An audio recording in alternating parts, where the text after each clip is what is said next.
I almost said John Carpenter. John Carter,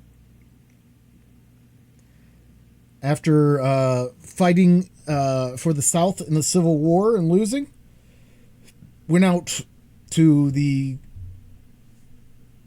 gold rush to make his fortune. Him and his partner found a sizable fortune. His partner set off to go get some, like to get people to work the claim, to get tools to work the claim, to get everything they were going to need. John sees people following in Native Americans following his partner, and he sets off for him.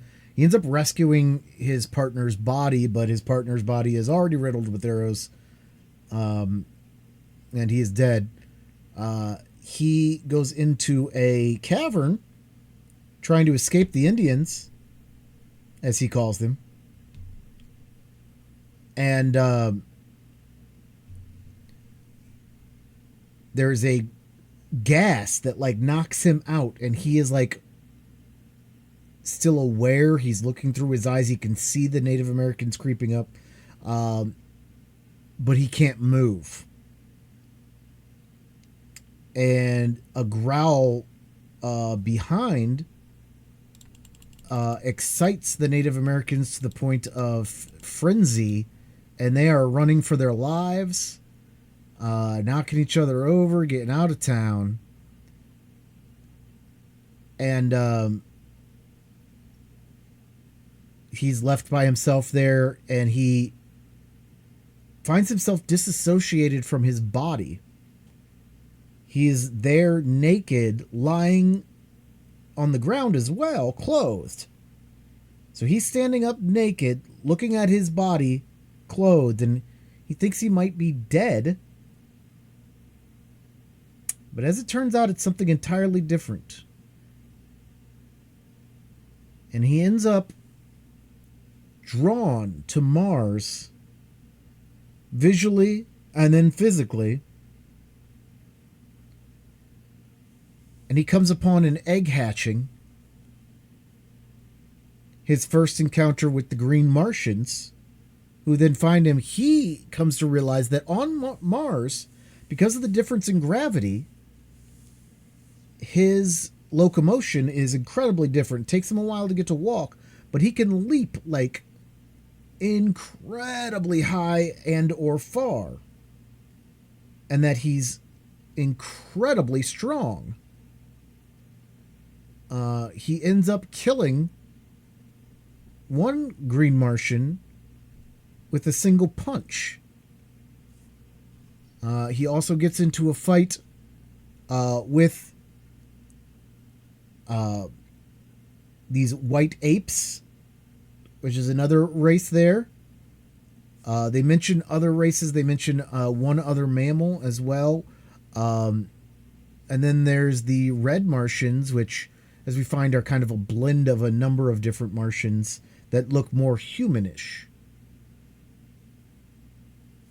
And we kind of ended on the fact of this warlike race, which, and we're leaving out a bunch of things, but you can go back into YouTube and watch it, if you'd like. But the Martians see an airship coming, and they very effectively neutralize, one ship while they send the other on their way.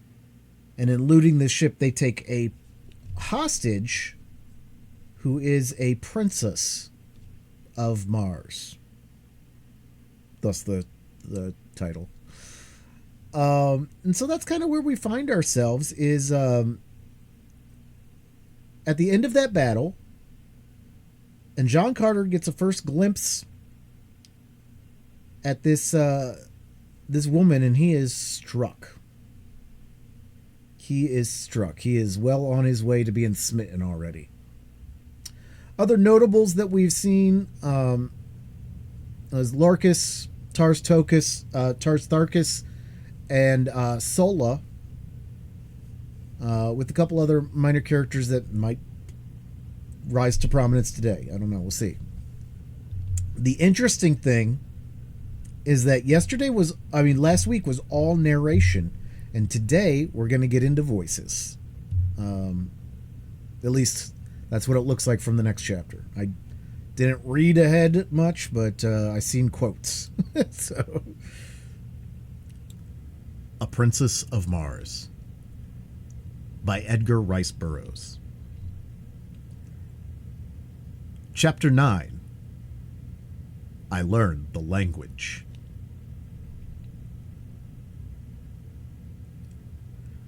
As I came back to myself, I glanced at Sola, who had witnessed this encounter, and I was surprised to note a strange expression upon her usually expressionless countenance.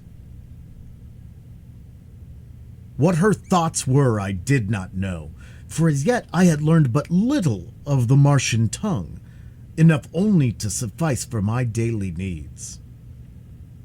As I reached the doorway of our building, a strange surprise awaited me. A warrior approached bearing the arms, ornaments, and full accoutrements of his kind. These he presented to me with a few unintelligible words and a bearing at once respectful and menacing. Later, Sola, with the aid of several of the other women, remodeled the trappings to fit my lesser proportions, and after they completed the work, I went about, garbed in all the panoply of war. From then on, Sola instructed me in the mysteries of the various weapons, and with the Martian young, I spent several hours each day practicing upon the plaza. I was not yet proficient with all the weapons, but my great familiarity with similar earthly weapons made me an unusually apt pupil, and I progressed in a very satisfactory manner. The training of myself and the young Martians was conducted solely by the women, who not only attend to the education of the young in the arts of the individual defense and offense, but are also the artisans who produce every manufactured article wrought by these green Martians.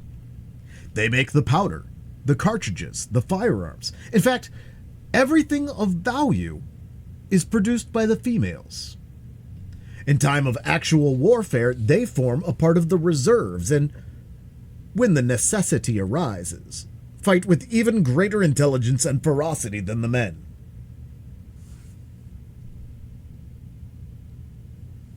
The men are trained in the higher branches of the art of war, in strategy and the maneuvering of large bodies of troops. They make the laws as they are needed, a new law for each emergency. They are unfettered by precedent in the administration of justice.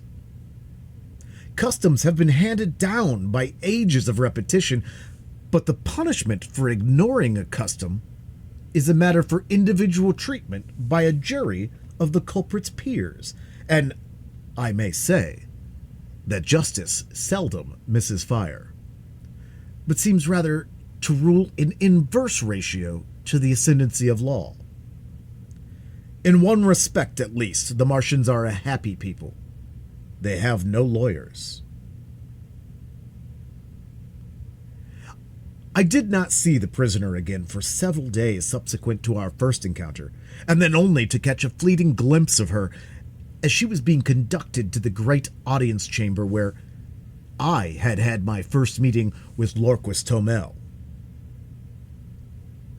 I could not but note the unnecessary harshness and brutality with which her guards treated her, so different from the almost maternal kindliness which Sola manifested towards me, and the respectful attitude of the few green Martians who took the trouble to notice me at all. I had observed on the 2 occasions when I had seen her that the prisoner exchanged words with her guards, and this convinced me that they spoke, or at least could make themselves understood, by a common language. With this added incentive, I nearly drove Sola distracted by the importunities to hasten on my education, and within a few more days I had mastered the Martian tongue sufficiently well enough to enable me to carry on passable conversation and to fully understand practically all that I heard. At this time, our sleeping quarters were occupied by 3 or 4 females and a couple of the recently hatched young, besides Sola and her youthful ward, myself, and Woola the hound. After they had retired for the night, it was customary for the adults to carry on a desultory conversation for a short time before lapsing into sleep. And now that I could understand their language, I was always a keen listener, although I never proffered any remarks myself. On the night following the prisoner's visit to the audience chamber, the conversation finally fell upon this subject, and I was all ears on the instant. I had feared to question Sola relative to the beautiful captive, as I could not but recall the strange expression I had noted upon her face after my first encounter with the prisoner. That it denoted jealousy, I could not say, and yet, judging all things by mundane standards as I still did, I felt it safer to affect indifference in the matter until I learned more surely Sola's attitude towards the object of my solicitude. Sarkosia, one of the older women who shared our domicile, had been present at the audience as one of the captive's guards, and it was toward her the question turned. "When," asked one of the women, "will we enjoy the death throes of the Red One? Or does Locus Thomel Jed intend holding her for ransom?" "They have decided to carry her with us back to Thark and exhibit her last agonies at the great games before Tal Hajus," replied Sarkosia.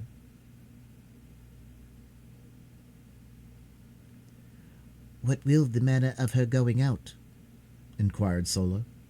"She is very small and very beautiful. I had hoped that they would hold her for ransom." Sarkosia and the other women grunted angrily at this evidence of weakness on the part of Sola.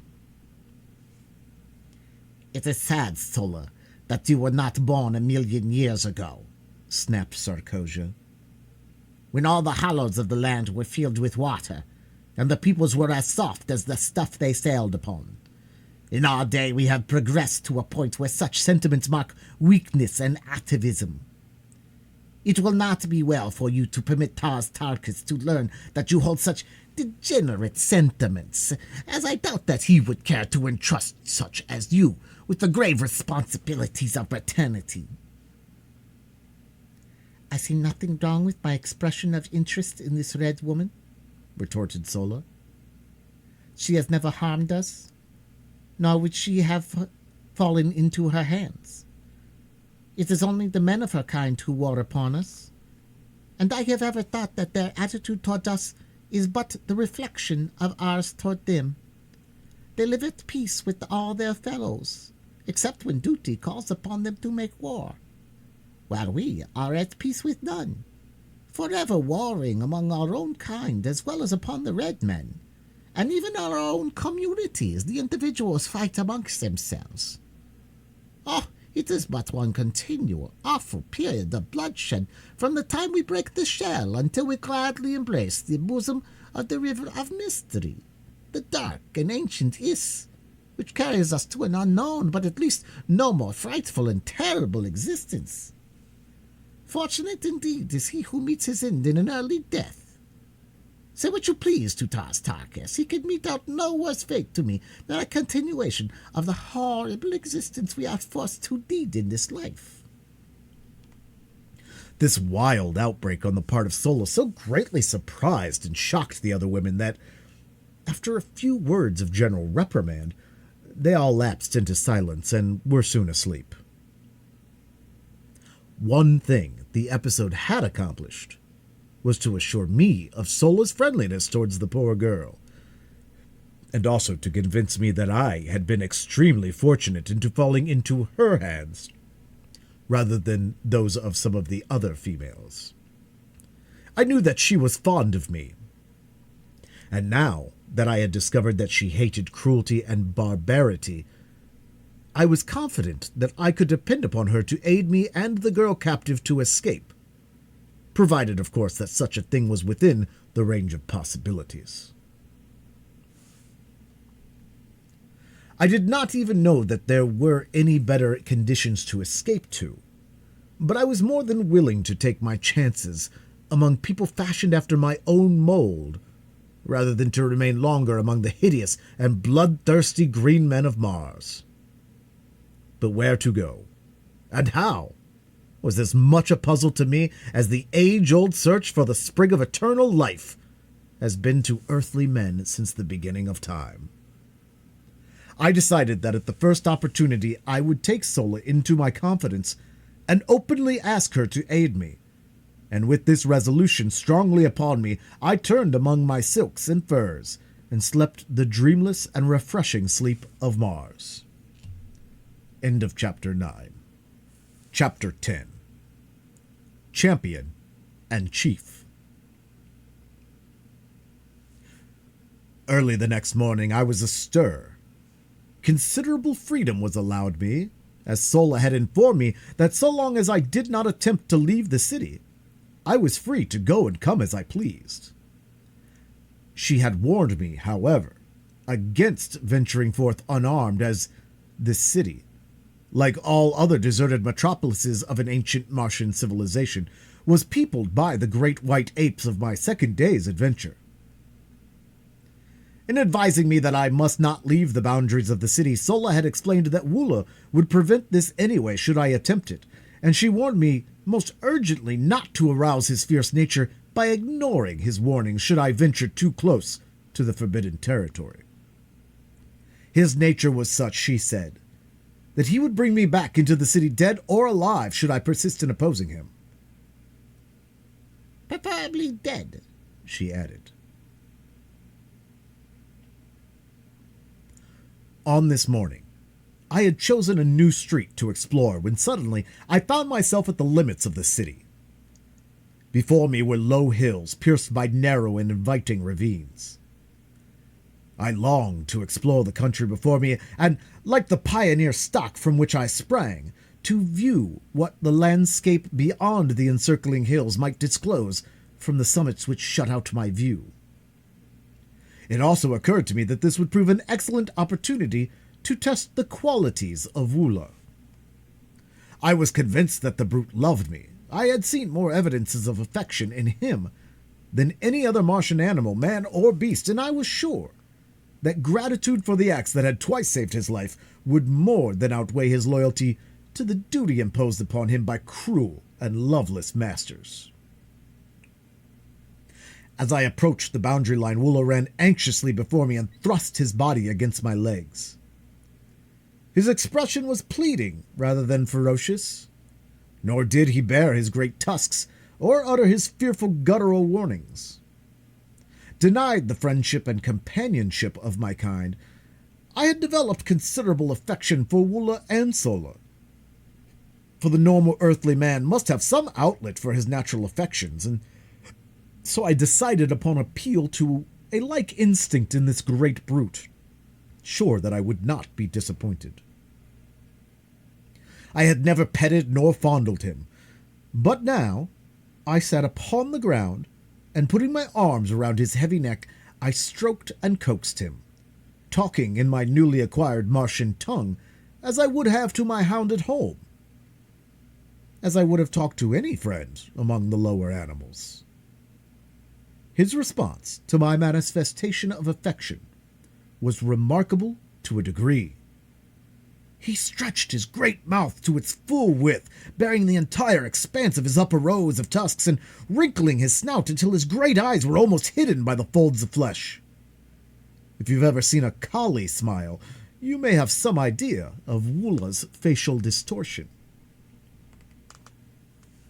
He threw himself upon his back and fairly wallowed at my feet, jumped up and sprang upon me, rolling me upon the ground by his great weight, then wriggling and squirming around me like a playful puppy presenting its back for the petting that it craves.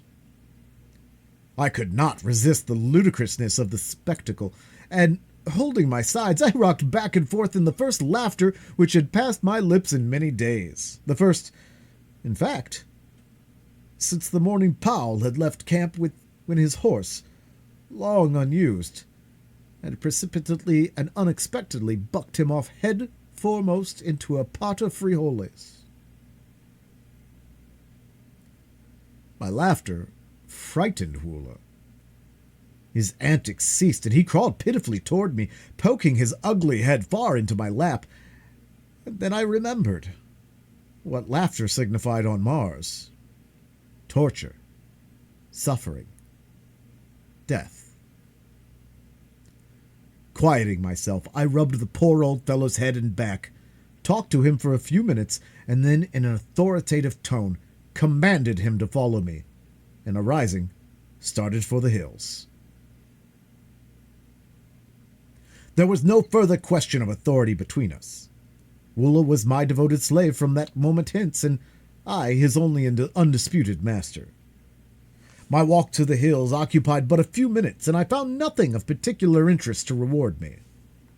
Numerous brilliantly colored and strangely formed wildflowers dotted the ravines, and from the summit of the first hill I saw still other hills stretching off toward the north and rising one range above another, until lost in mountains of quite respectable dimensions, though I afterward found that only a few peaks on all Mars exceeded 4,000 feet in height. The suggestion of magnitude was merely relative.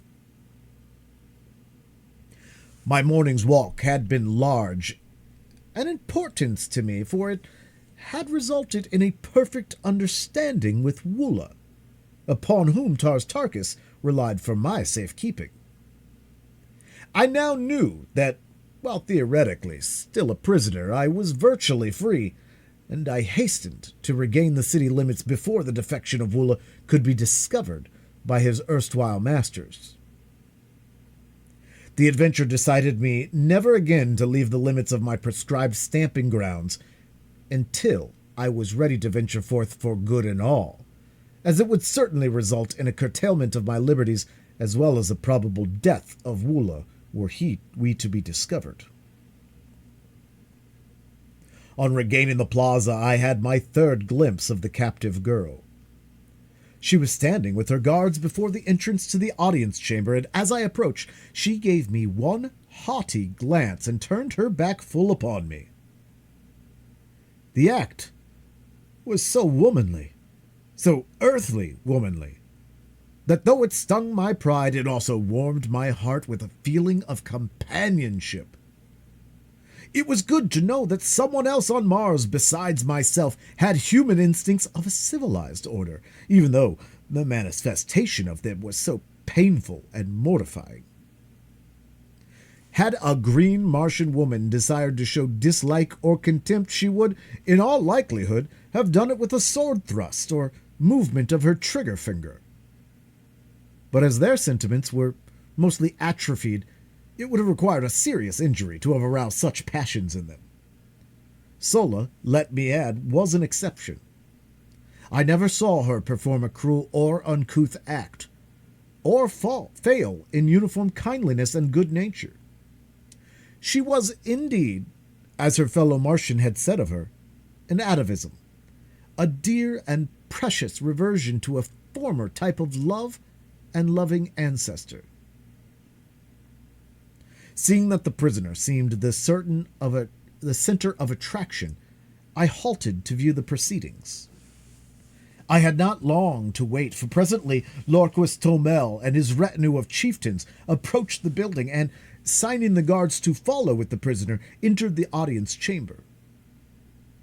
Realizing that I was a somewhat favored character, and also convinced that the warriors did not know of my proficiency in their language, as I had pled with Sola to keep this a secret, on the grounds that I did not wish to be forced to talk with the men until I had perfectly mastered the Martian tongue, I chanced an attempt to enter the audience chamber and listen to the proceedings. The council squatted upon the steps of the rostrum, while below them stood the prisoner and her 2 guards. I saw that one of the women was Sarkosia, and thus understood how she had been present at the hearings of the preceding day, the result of which she had reported to the occupants of our dormitory last night. Her attitude toward the captive was most harsh and brutal. When she held her, she sunk her rudimentary nails into the poor girl's flesh or twisted her arm in a most painful manner. When it was necessary to move from one spot to another, she either jerked her roughly or pushed her headlong before her. She seemed to be venting upon this poor defenseless creature all the hatred, cruelty, ferocity, and spite of her 900 years, backed by unguessable ages of fierce and brutal ancestors. The other woman was less cruel because she was entirely indifferent. If the prisoner had been left to her alone, and fortunately she was at night, she would have received no harsh treatment, nor, by the same token, would she have received any attention at all.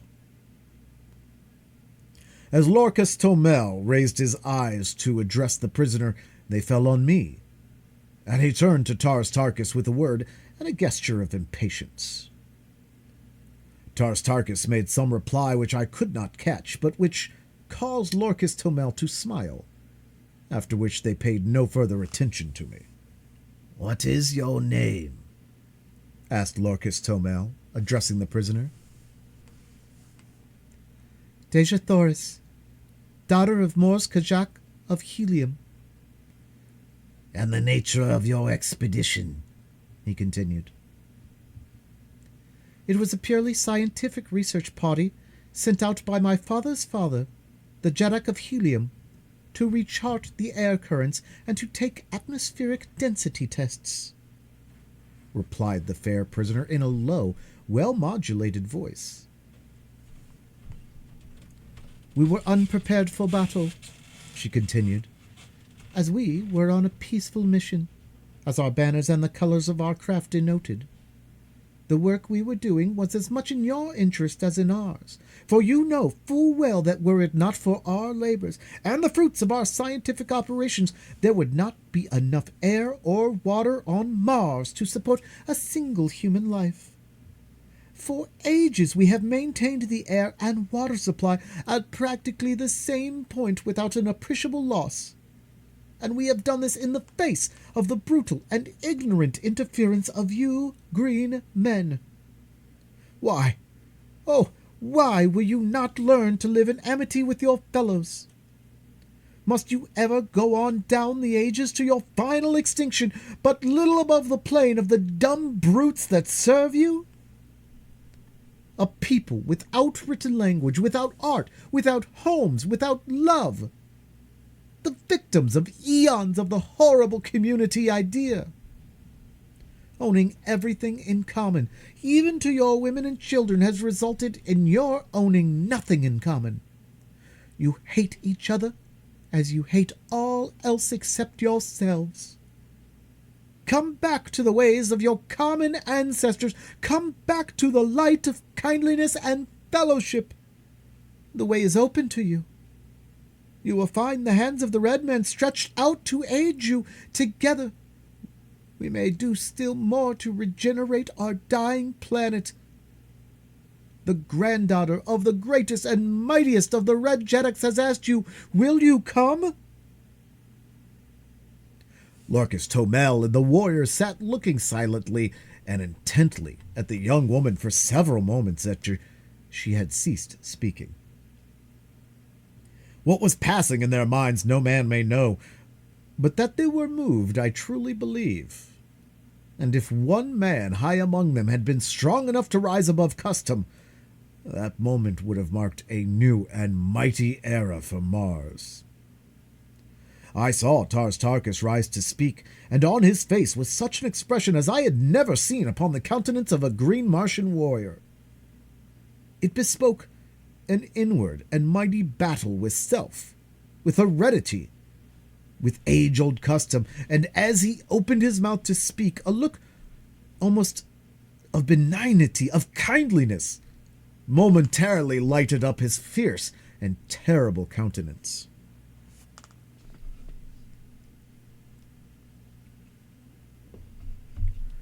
What words of moment were to have fallen from his lips were never spoken.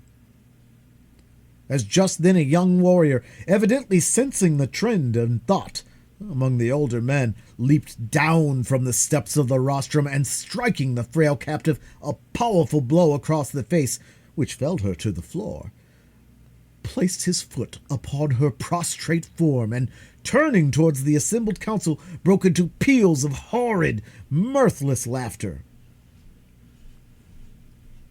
For an instant I thought Tarkus would strike him dead, nor did the aspect of Lorcas Tomel augur any too favorably for the brute. But the mood passed.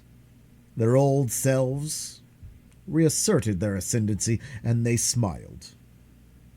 It was portentous, however, that they did not laugh aloud, for the brute's act constituted a side-splitting witticism according to the ethics which ruled green Martian humor. That I have taken moments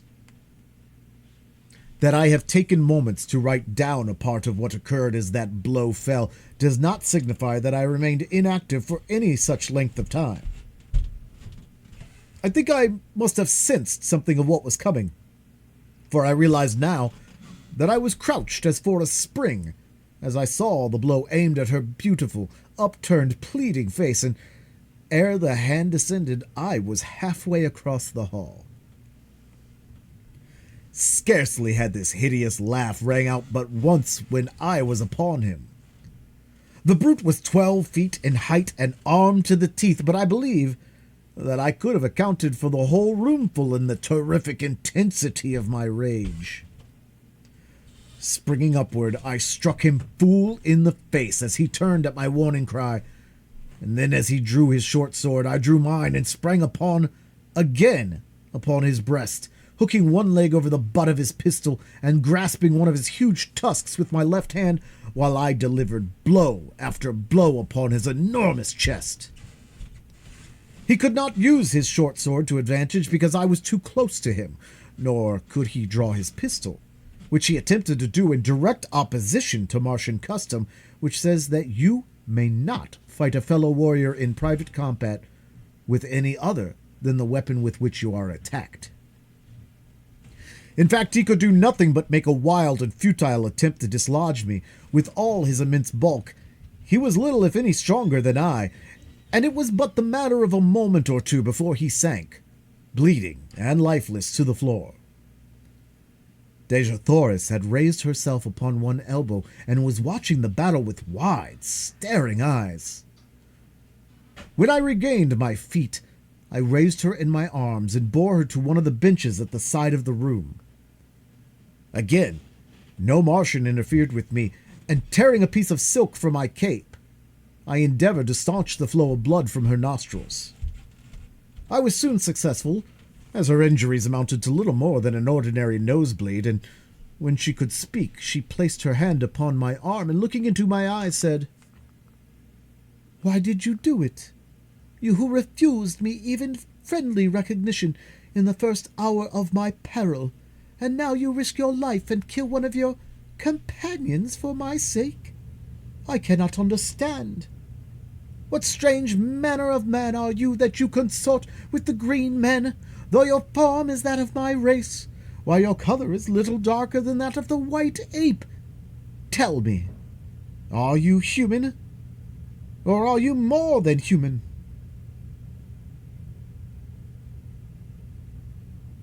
"It is a strange tale," I replied.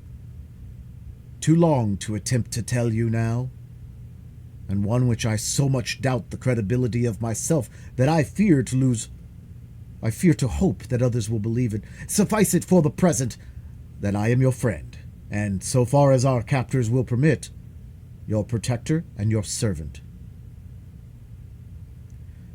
"Then you too are a prisoner? But why then? Those arms and the regalia of a Tharkian chieftain. What is your name?" Where your country? Yes, Deja Thoris. I too am a prisoner. My name is John Carter, and I claim Virginia, one of the United States of America, Earth, as my home. But why I am permitted to wear arms I do not know, nor was I aware that my regalia was that of a chieftain.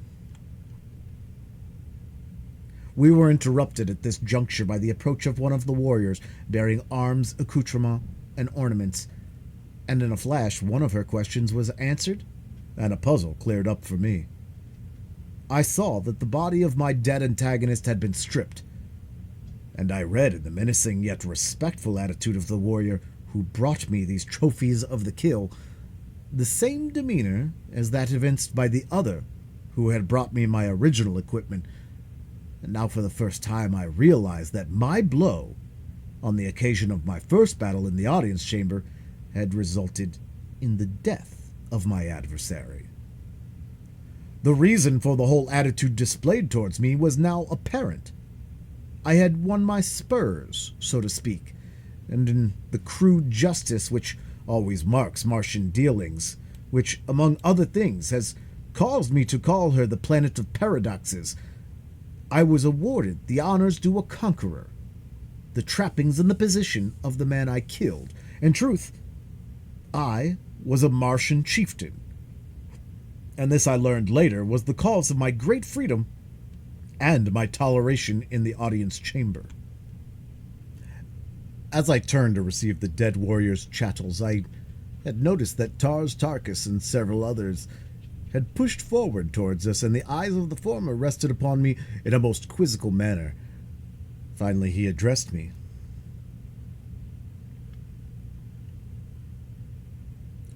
You speak the tongue of Barsoom quite readily for one who was deaf and dumb to us a few short days ago. Where did you learn it, John Carter? You yourself are responsible, Tars Tarkas, I replied, in that you furnished me with an instructress of remarkable ability. I have to thank Sola for my learning. She has done well, he answered, but your education in other respects needs considerable polish. Did you know that your unprecedented temerity would have cost you had you failed to kill either of the two chieftains whose metal you now wear? I presume that the one whom I had failed to kill would have killed me, I answered, smiling. No, you are wrong.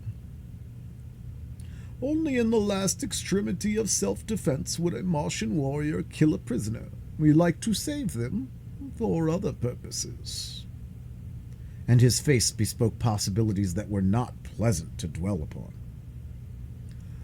But one thing can save you now, he continued. Should you, in recognition of your remarkable valor, ferocity, and prowess, be considered by Tal Hajus as worthy of his service, you may be taken into the community and become a full-fledged Tharkian. Until we reach the headquarters of Tal Hajus, it is the will of Lorcus Tobel that you be accorded the respect your acts have earned you. You'll be treated by us as a Tharkian chieftain, but you must not forget that every chief who ranks you is responsible for your safe delivery to our mighty and most ferocious ruler. I am done.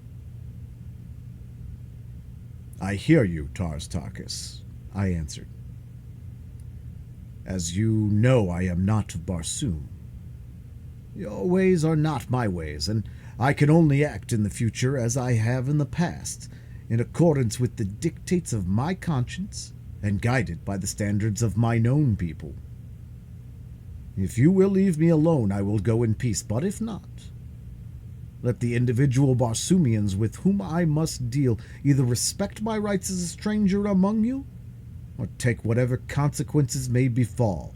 Of one thing let us be sure, whatever may be your ultimate intentions toward this unfortunate young woman, Whoever would offer her injury or insult in the future must figure on making a full accounting to me. I understand that you belittle all sentiments of generosity and kindliness, but I do not. And I can convince your most doughty warrior that these characteristics are not incompatible with an ability to fight. Ordinarily, I am not given to long speeches, nor ever before had I descended to bombast, but I had guessed at the keynote which would strike an answering chord in the breasts of the Green Martians, nor was I wrong, for my harangue evidently deeply impressed them, and their attitude toward me thereafter was still further respectful. Tars Tarkas himself seemed pleased with my reply, but his only comment was more or less enigmatical. And I think I know Tal Hajas, Jeddik of Thog. I now turned my attention towards Dejah Thoris, and assisting her to her feet, I turned with her towards the exit, ignoring the hovering guardian harpies as well as the inquiring glances of the chieftains. Was I not now a chieftain also? Well, then I would assume the responsibilities of one. They did not molest us, and so Dejah Thoris, Princess of Helium, and John Carter, Gentleman of Virginia, followed by the faithful Woola, passed through utter silence from the audience chamber of Lorcas Tomel, Jed among the Tharks of Barsoom. End of chapter 10.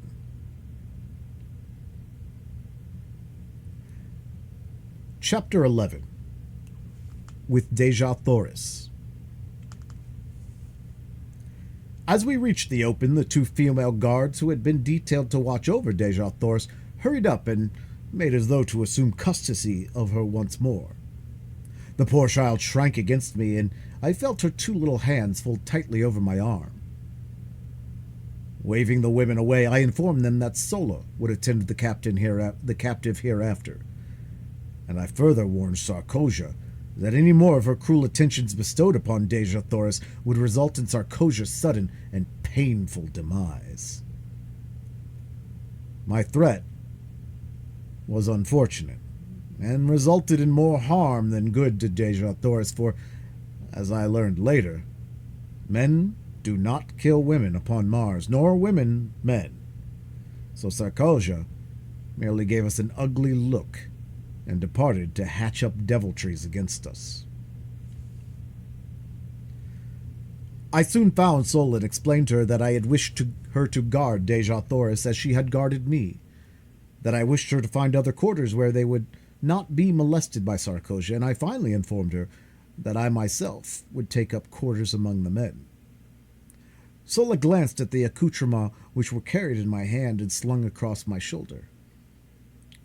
"You are a great chieftain now, John Carter," she said, "and I must do your bidding, though indeed I am glad to do it under any circumstances. The man whose metal you carry was young, but he was a great warrior, and had by his promotions and kills won his way close to the rank of Tars Tarkas, who, as you know, is second to Lorcas Tomel only. You are 11th, but there are 10 chieftains in this community who rank you in prowess." "And if I should kill Lorcas Tomel?" I asked. "You would be first, John Carter. But you may only win that honor by the will of the entire council that Lorcas Tomel meets you in combat, or, should he attack you, you may kill him in self-defense, and thus win first place." I laughed and changed the subject. I had no particular desire to kill Lorcas Tomel, and less to be a Jed among the Tharks. I accompanied Sola and Dejah Thoris in a search for new quarters, which we found in a building near the audience chamber, and of far more pretentious architecture than our former habitation. We also found in this building real sleeping apartments with ancient beds of highly wrought metal swinging from enormous gold chains depending from the marble ceilings. The decorations of the walls was most elaborate, and, unlike the frescoes in the other buildings I had examined, portrayed many human figures in the compositions. These were of people like myself, and of a much lighter color than Dejah Thoris. They were clad in graceful, flowing robes, highly ornamented with metal and jewels, and their luxuriant hair was of a beautiful golden and reddish bronze. The men were beardless, and only a few wore arms. The scenes depicted for the most part of fair-skinned, fair-haired people at play. Dejah Thoris clasped her hands with an exclamation of rapture as she gazed upon these magnificent works of art, wrought by a people long extinct, while Sola, on the other hand, apparently did not see them.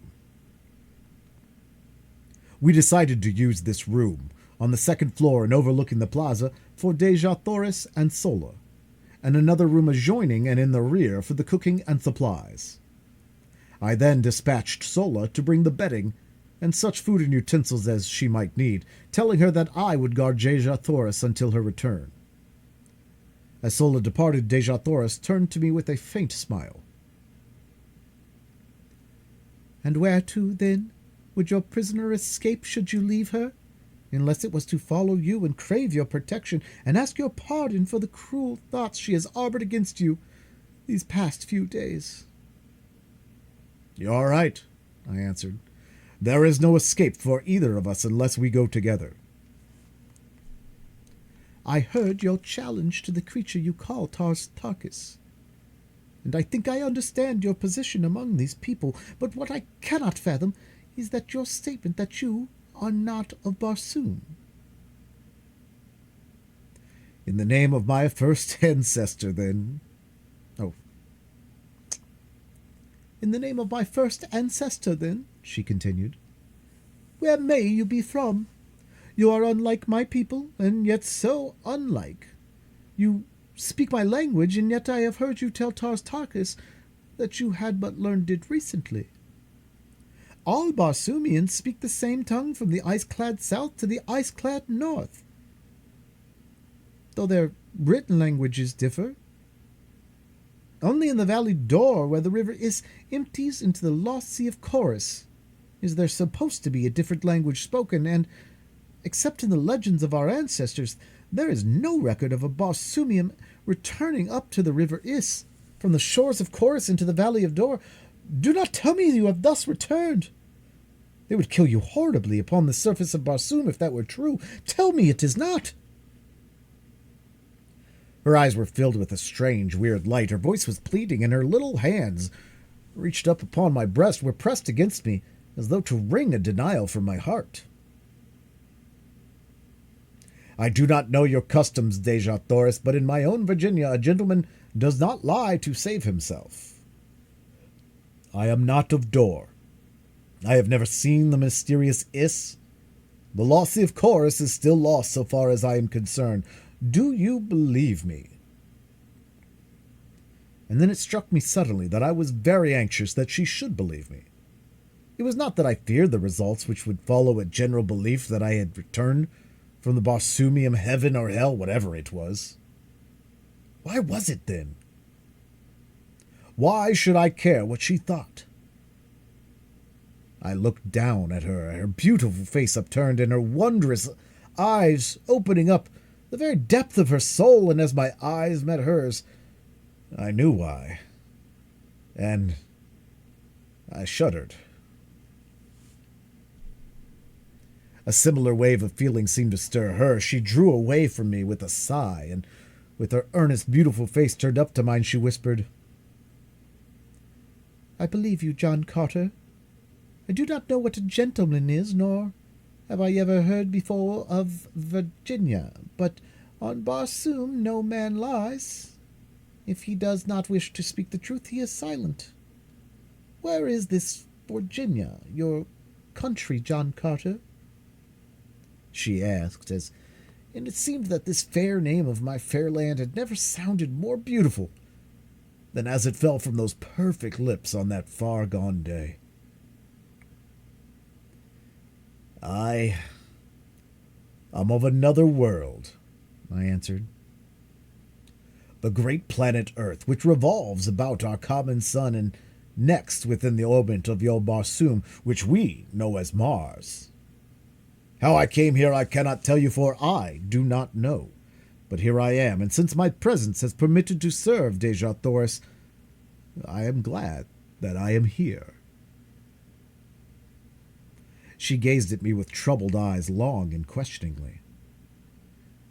That it was difficult to believe my statement I well knew, nor could I hope that she would do so, however much I craved her confidence and respect.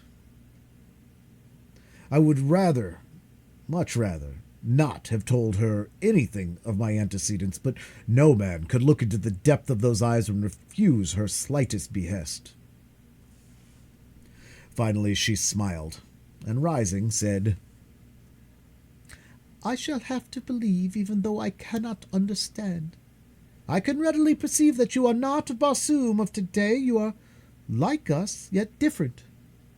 But why should I trouble my poor head with such a problem when my heart tells me that I believe because I wish to believe?" It was good logic. Good, earthly, feminine logic. And it satisfied her. I could certainly pick no flaws in it.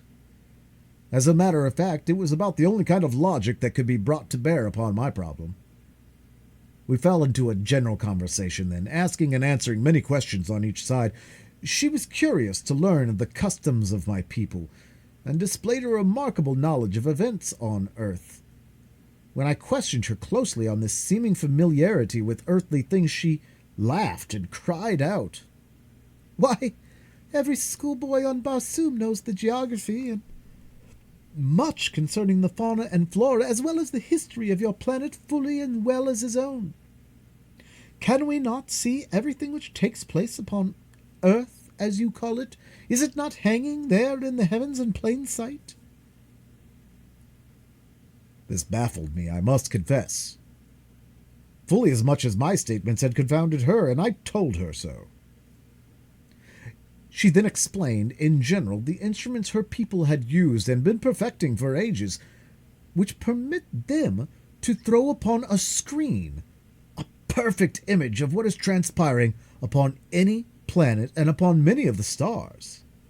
These pictures are so perfect in detail that, when photographed and enlarged, objects no greater than a blade of grass may be distinctly recognized. I afterward, in helium, saw many of these pictures, as well as the instruments which produced them. "If then you are so familiar with earthly things," I asked, "why is it that you do not recognize me as identical with the inhabitants of that planet?" She smiled again, as one might in bored indulgence of a questioning child. "Because, John Carter," she replied, "nearly every planet and star having atmospheric conditions at all approaching those of Barsoom show forms of animal life almost identical with you and me, and further, Earthmen, almost without exception, cover their bodies with strange unsightly pieces of cloth, and their heads with hideous contraptions, the purchase of which we have been unable to conceive, while you, when found by the Tharkian warriors, were entirely undisfigured and unadorned. The fact that you wore no ornaments is a strong proof of your un-Barsoomian origin, while the absence of grotesque coverings might cause a doubt as to your earthliness." I then narrated the details of my departure from the earth, explaining that my body there lay fully clothed in all the, to her, strange garments of mundane dwellers. At this point, Sola returned with our meager belongings and her young Martian protege, who, of course, would have to share the quarters with them. Sola asked if we had had a visitor during her absence, and seemed much surprised when we answered in the negative. It seemed that as she had surmounted the approach to the upper floors where our quarters were located, she had met Sarkosia descending. We decided that she must have been eavesdropping. But, as we could recall nothing of importance that had passed between us, we dismissed the matter as of little consequence, merely promising ourselves to be warned to the utmost caution in the future. Deja Thoris and I then fell to examining the architecture and decorations of the beautiful chambers of the building we were occupying. She told me that these people had presumably flourished over 100,000 years before.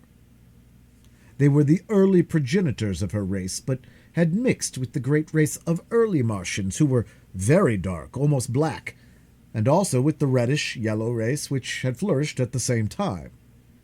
These three great divisions of the higher Martians had been forced into a mighty alliance as the drying up of the Martian seas had compelled them to seek the comparatively few and always diminishing fertile areas, and to defend themselves under new conditions of life against the wild hordes of green men.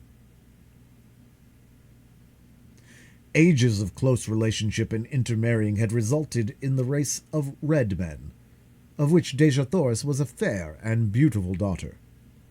During the ages of hardships and incessant warring between their own various races as well as with the green men, and before they had fitted themselves to the changed conditions, much of the high civilization and many of the arts of the fair-headed Martians had become lost. But the red race of today had reached a point where it feels that it had made up in new discoveries and in more practical civilization for all that lies irretrievably buried within the ancient Barsoomians beneath the countless intervening ages. These ancient Martians had been a highly cultivated and literary race, but during the vicissitudes of those trying centuries of readjustment to new conditions, not only did their advancement and production cease entirely, but practically all their archives, records, and literature were lost.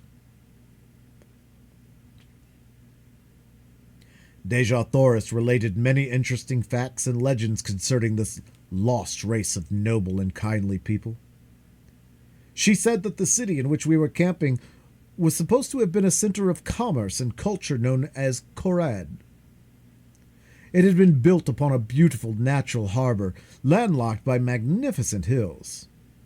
The little valley on the west front of the city, she explained, was all that remained of the harbor, while the pass through the hills to the old sea bottom had been the channel through which the shipping had passed through the city gates.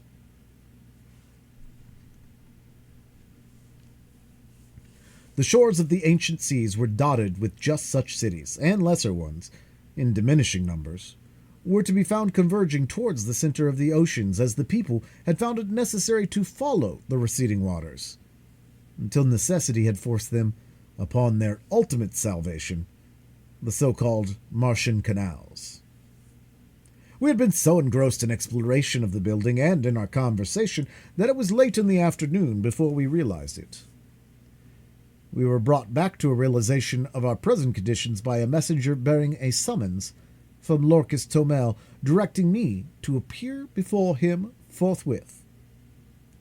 Bidding Dejathoris and Sola farewell, and commanding Woola to remain on guard, I hastened to the audience chamber where I found Lorcus Tomel and Tars Tarkus seated upon the rostrum. End of Chapter 11.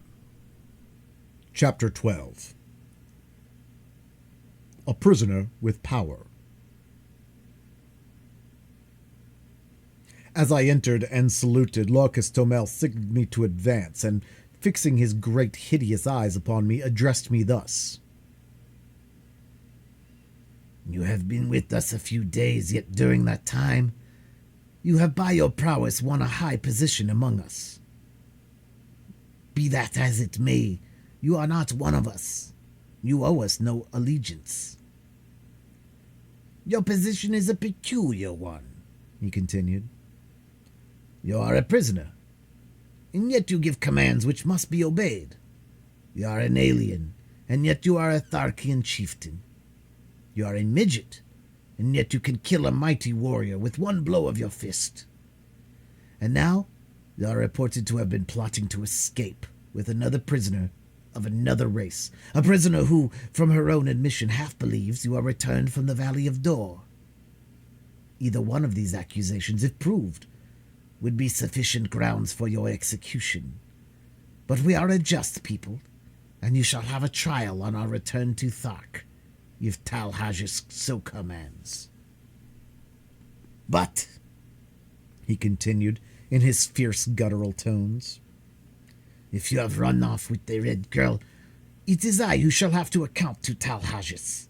It is I who shall have to face Tarstarchus, and either demonstrate my right to command, or the metal from my dead carcass will go to a better man, for such is the custom of the Tharks. I have no quarrel with Tarstarchus. Together we rule supreme, the greatest of the lesser communities among the green men. We do not wish to fight between ourselves. And so if you were dead, John Carter, I should be glad.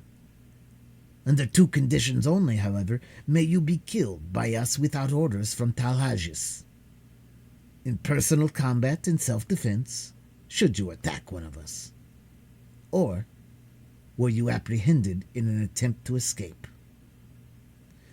As a matter of justice, I must warn you that we only await one of these 2 excuses for ridding ourselves so great a responsibility. The safe delivery of the Red Girl to Talhages is one of the greatest importance.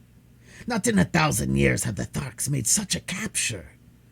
She is the granddaughter of the greatest of the Red Jadaks, who is also our bitterest enemy. I have spoken.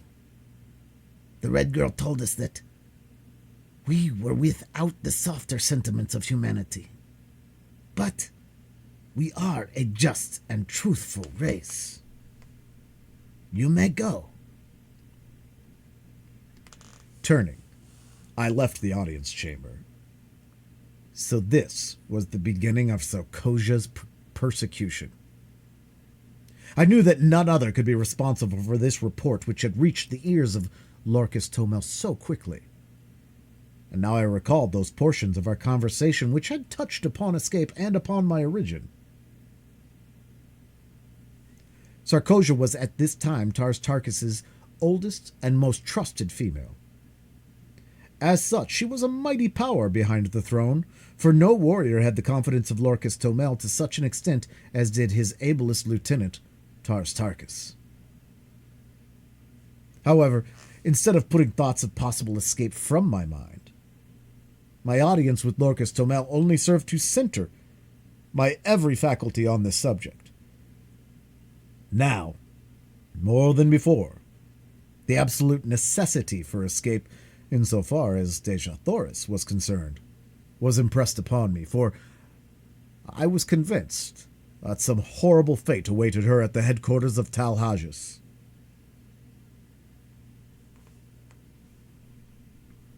As described by Sola, this monster was the exaggerated personification of all the ages of cruelty, ferocity, and brutality from which he had descended.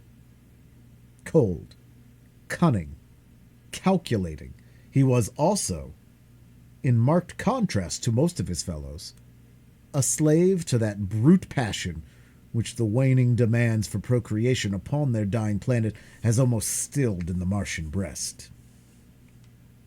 The thought that the divine Dejah Thoris might fall into the clutches of such an abysmal atavism started the cold sweat upon me. Far better that we save friendly bullets for ourselves at the last moment, as did those brave frontier women of my lost land, who took their own lives rather than fall into the hands of the Indian braves. As I wandered about the plaza, lost in my gloomy forebodings, Tarstarchus approached me on his way from the audience chamber. His demeanor toward me was unchanged, and he greeted me as though we had not just parted a few minutes before. "Where are your quarters, John Carter?" he asked. "I have selected none," I replied. "It seemed best that I quartered either by myself or among the known warriors, as I was awaiting an opportunity to ask your advice, as you know," and I smiled. "I am not yet familiar with all the customs of the Tharks." "Come with me," he directed. And together we moved off across the plaza to a building which I was glad to see adjoined that occupied by Sola and her charges. "My quarters are on the first floor of this building," he said, "and the second floor also is fully occupied by warriors. But the third floor, and the floors above, are vacant. You may take your choice of these. I understand, he continued, that you have given up your woman, the Red Prisoner. Well, as you have said, your ways are not our ways, but you can fight well enough to do about as you please, and so, if you wish to give your woman to a captive, it is your own affair. But as a chieftain, you should have those to serve you, and in accordance with our customs, you may select any or all the females from the retinues of the chieftains whose metal you now wear. I thanked him, but assured him that I could get along very nicely without assistance except in the matter of preparing food, and so he promised to send women for this purpose, and also for the care of my arms and the manufacture of my ammunition, which he said would be necessary. I suggested that they might also bring some of the sleeping silks and furs which belonged to me as spoils of combat, for the nights were cold and I had none of my own. He promised to do so and departed. Left alone, I ascended the winding corridor to the upper floors in search of suitable quarters. The beauties of the other buildings were repeated in this, and, as usual, I was soon lost in a tour of investigation and discovery. I finally chose a front room on the third floor because this brought me nearer to Deja Thoris, whose apartment was on the second floor of the adjoining building, and it flashed upon me that I could rig up some means of communication, whereby she might signal me in case she needed either my services or my protection. Adjoining my sleeping apartments were baths, dressing rooms, and other sleeping and living apartments, in all some 10 rooms on this floor. The windows of the back rooms overlooked an enormous court, which formed the center of the square made by the buildings which faced the 4 contiguous streets, and which now, given over to the quarters of the various animals belonging to the warriors occupying the adjoining buildings. While the court was entirely overgrown with the yellow moss-like vegetation, which blankets practically the entire surface of Mars, yet numerous fountains, statuary, benches, and pergola-like contraptions bore witness to the beauty which the court must have presented in bygone times, when graced by the fair-haired, laughing people whom stern and unalterable cosmic laws had driven not only from their homes, but from all except the vague legends of their descendants. One could easily picture the gorgeous foliage of the luxuriant Martian vegetation which once filled this scene with life and color, the graceful figures of the beautiful women, the straight and handsome men, the happy, frolicking children, all sunlight, happiness, and peace. It was difficult to realize that they had gone down through ages of darkness, cruelty, and ignorance until their hereditary instincts of culture and humanitarianism had risen ascendant once more in the final composite race which is now dominant on Mars. My thoughts were cut short by the advent of several young females bearing loads of weapons, silks, furs, jewels, cooking utensils, and casks of food and drink, including considerable loot from the aircraft. All this, it seemed, had been the property of the 2 chieftains I had slain, and now, by the customs of the Tharks, it had become mine. At my direction they placed the stuff in one of the back rooms and then departed, only to return with a second load, which they advised me constituted the balance of my goods. On the second trip they were accompanied by 10 or 15 other women and youths whom it seemed formed the retinues of the 2 chieftains. They were not their families, nor their wives, nor their servants. The relationship was peculiar and so unlike anything to us that it is most difficult to describe. All property among the Green Martians is owned in common by the community, except the personal weapons, ornaments, and sleeping silks and furs of the individuals. These alone can one claim undisputed right to, nor may he accumulate more of these than are required for his actual needs. The surplus he merely holds as custodian, and it is passed on to the younger members of the community as necessity demands. The women and children of a man's retinue may be likened to a military unit for which he is responsible in various ways, as in matters of instruction, discipline, sustenance, and the exigencies of their continual roamings and their unending strife with other communities and with the Red Martians. His women are in no sense wives. The Green Martians use no word corresponding in meaning with this earthly word.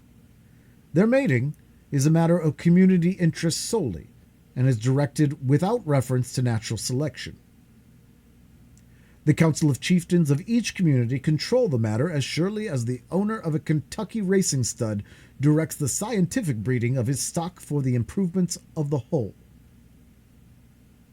In theory, it may sound well, as is often the case with theories, but the result of ages of this unnatural practice, coupled with the community interest in the offspring being held paramount to that of the mother, is shown in the cold, cruel creatures and their gloomy, loveless, mirthless existence. It is true that the Green Martians are absolutely virtuous, both men and women, with the exceptions of such degenerates as Talhajas, but better far a finer balance of human characteristics, even at the expense of a slight and occasional loss of chastity. Finding that I must assume responsibility for these creatures, whether I would or not, I made the best of it, and directed them to find quarters on the upper floors, leaving the third floor to me. One of the girls I charged with the duties of my simple cuisine, and directed the others to take up the various activities which had formerly constituted their vocations. Thereafter I saw little of them, nor did I care to. End of Chapter 12. Chapter 13. Lovemaking on Mars. Following the battle with the airships, the community remained within the city for several days, abandoning the homeward march until they could reasonably feel assured that the ships would not return. For to be caught on the open plains with a cavalcade of chariots and children was far from the desire of even so warlike a people as the Green Martians. During our period of inactivity, Tarkus had instructed me in many of the customs and arts of war familiar to the Tharks, including lessons in riding and guiding the great beasts which bore the warriors. These creatures, which are known as thoats, are as dangerous and vicious as their masters, but when once subdued, are sufficiently tractable for the purposes of the Green Martians. 2 of these animals had fallen to me from the warriors whose metal I wore, and in a short time I could handle them quite well as the native warriors. The method was not at all complicated. If the thoats did not respond with sufficient celerity to the telepathic instruction of the riders, they were dealt a terrific blow between the ears with the butt of a pistol, and if they showed fight, this treatment was continued until the brutes either were subdued or had unseated their riders. In the latter case, it became a life-and-death struggle between the man and the beast. If the former were quick enough with his pistol, he might live to ride again, though upon some other beast. If not, his torn and mangled body was gathered up by his women and burned in accordance with Tharkian custom. My experience with Woola determined me to attempt the experiment of kindness in my treatment of my thoats. First, I taught them that they could not unseat me, and even rapped them sharply between the ears to impress upon them my authority and mastery. Then, by degrees, I won their confidence in much the same manner as I had adopted countless time with my many mundane mounts. I was ever a good hand with animals, and by inclination, as well as because it brought more lasting and satisfactory results. I was always kind and humane in my dealings with the lower orders. I could take a human life if necessary, with far less compunction than that of a poor, unreasoning, irresponsible brute. In the course of a few days, my thoats were the wonder of the entire community. They would follow me like dogs, rubbing their great snouts against my body in awkward evidence of affection, and respond to my every command with an alacrity and docility which caused the Martian warriors to ascribe to me the possession of some earthly power unknown on Mars. "How have you bewitched them?" asked Tarstarchus one afternoon, when he had seen me run my arm far between the great jaws of one of my thoats, which had wedged a piece of stone between two of his teeth while feeding upon the moss-like vegetation within our courtyard. "By kindness," I replied. "You see, Tarstarchus, the softer sentiments have their value, even to a warrior. In the height of battle as well as upon the march, I know that my thoats will obey my every command. Therefore my fighting efficiency is enhanced, and I am a better warrior for the reason that I am a kind master. Your other warriors would find it to the advantage of themselves, as well as to the community, to adopt these methods in this respect. Only a few days since you yourself told me that these were great brutes, by the uncertainty of their tempers, often were the means of turning victory into defeat, since at a crucial moment they might elect to unseat and render their riders." "Show me how you accomplish these results," was Tarstarchus's only rejoinder. And so I explained as carefully as I could the entire method of training I had adopted with my beasts. And later he had me repeat it before Lorcus Tomel and the assembled warriors. That moment marked the beginning of a new existence for the poor thoats. And before I left the community of Lorcus Tomel, I had the satisfaction of observing a regiment of as tractable and docile mounts as one might care to see. The effect on the precision and celerity of the military movements was so remarkable that Lorcus Tomel presented me with a massive anklet of gold from his own leg, as a sign of his appreciation of my service to the Horde.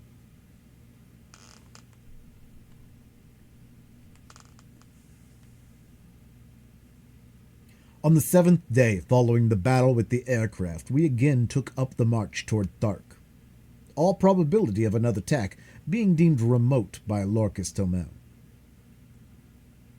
During the days just preceding our departure, I had seen but little of Dejah Thoris, as I had been kept very busy by Tarstarchus with my lessons in the art of Martian warfare, as well as in the training of my thoats.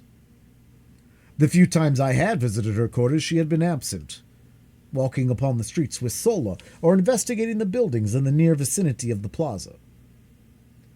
I had warned them against venturing far from the plaza for fear of the great white apes, whose ferocity I was only too well acquainted with. However, since Woola accompanied them on their excursions, and as Sola was well armed, there was comparatively little cause for fear. On the evening before our departure, I saw them approaching along one of the great avenues which led into the plaza from the east. I advanced to meeting them, and telling Sola that I would take responsibility for Dejah Thoris's safekeeping, I directed her to return to her quarters on some trivial errand. I liked and trusted Sola, but for some reason I desired to be alone with Dejah Thoris, who represented to me all that I had left behind upon earth in an agreeable and congenial companionship. There seemed bonds of mutual interest between us as powerful as though we had been born under the same roof, rather than upon different planets, hurtling through space some 48 million miles apart. That she shared my sentiments in this respect, I was positive, for on my approach the look of pitiful helplessness left her sweet countenance, to be replaced by a smile of joyful welcome, as she placed her little right hand upon my left shoulder in true Red Martian salute.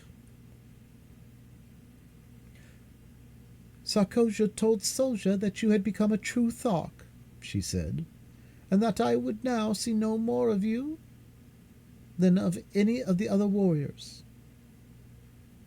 "Sarkosia is a liar of the first magnitude," I replied. "Notwithstanding the proud claim of the Tharks to absolute verity. Deja Thoris laughed. I knew that even though you became a member of the community, you would not cease to be my friend. A warrior may change his metal, but not his heart, as the saying is upon Barsoom. I think they have been trying to keep us apart, she continued. For whenever you have been off duty, one of the older women of Tar's Tarkus retinue has always arranged to trump up some excuse to get Sola and me out of sight. They have had me down in the pits below the buildings, helping them mix their awful radium powder and make their terrible projectiles. You know that these have to be manufactured by artificial light, as exposure to sunlight always results in an explosion. You have noticed that their bullets explode when they strike an object? Well, the opaque outer coating is broken by the impact, exposing a glass cylinder, almost solid, in the forward end of which is a minute particle of radium powder. The moment the sunlight, even though diffused, strikes this powder, it explodes with violence which nothing can withstand. If you ever witness a night battle, you will note the absence of these explosions, while the morning following the battle will be filled at sunrise with the sharp detonations of exploding missiles fired the preceding night. As a rule, however, non-exploding projectiles are used at night.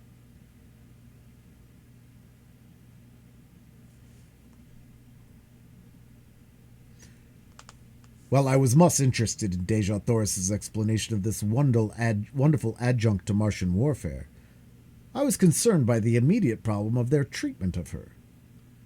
That they were keeping her away from me was not a matter for surprise, but that they should subject her to dangerous and arduous labor filled me with rage. "Have they ever subjected you to cruelty and ignominy, Deja Thoris?" I asked, feeling the hot blood of my fighting ancestors leap in my veins as I awaited her reply. "Only in little ways, John Carter," she answered. "Nothing that can harm me outside my pride. They know that I am the daughter of 10,000 Jedeks, that I trace my ancestry straight back without a break to the builder of the first great waterway, and that they, who do not even know their own mothers, are jealous of me. At heart they hate their horrid fates, and so wreak their poor spite on me, who stand for everything they have not, and for all they most crave and can never attain. Let us pity them, my chieftain, for even though we die at their hands, we can afford them pity, since we are greater than they, and they know it." Had I known the significance of these words, "my chieftain," as applied by a red Martian woman to a man, I should have had the surprise of my life, but I did not know at that time, nor for many months thereafter. Still, I had much to learn upon Barsoom. "I presume it is the better part of wisdom that we bow to our fate with as good a grace as possible, Deja Thoris, but I hope, nevertheless, that I may be present the next time that any Martian, green, red, pink, or violet, has the temerity to even so much as frown on you, my princess." Deja Thoris caught her breath at my last words, and gazed upon me with dilated eyes and quickening breath, and then, with an odd little laugh, which brought roguish dimples to the corners of her mouth, she shook her head and cried, "What a child! A great warrior, and yet a stumbling little child!" "What have I done now?" I asked, in sore perplexity. "Some day you shall know, John Carter, if we live. But I may not tell you, and I, the daughter of Mors Kajak, son of Tardos Mors, have listened without anger," she soliloquized in conclusion. Then she broke out again into one of her gay, happy, laughing moods, joking with me on my prowess as a Thark warrior, as contrasted with my soft heart and natural kindliness. "I presume that you should accidentally wound an enemy, you would take him home and nurse him back to health," she laughed. "That is precisely what we do on Earth," I answered. "At least, among civilized men." This made her laugh again. She could not understand it, for, with all her tenderness and womanly sweetness, she was still a Martian. And to a Martian, the only good enemy is a dead enemy, for every dead foeman means so much more to divide between those who live. I was very curious to know what I had said or done to cause her so much perturbation a moment before, and so I continued to importune her to enlighten me. "No," she exclaimed. "it is enough that you have said it and that I have listened. And when you learn, John Carter, and if I be dead, as likely I shall be ere the further moon has encircled Barsoom another 12 times, remember that I listened and that I smiled." It was all Greek to me, but the more I begged her to explain, the more positive became her denials of my request, and so, in very hopelessness, I desisted. Day had now given way to night, and as we wandered along the great avenue lighted by the 2 moons of Barsoom, and with Earth looking down upon us out of her luminous green eye, it seemed that we were alone in the universe, and I, at least, was content that it should be so. The chill of the Martian night was upon us, and removing my silks, I threw them across the shoulders of Dejah Thoris. As my arm rested for an instant upon her, I felt a thrill pass through every fiber of my being, such as contact with no other mortal had ever produced, and it seemed to me that she had leaned slightly towards me. But of that I was not sure.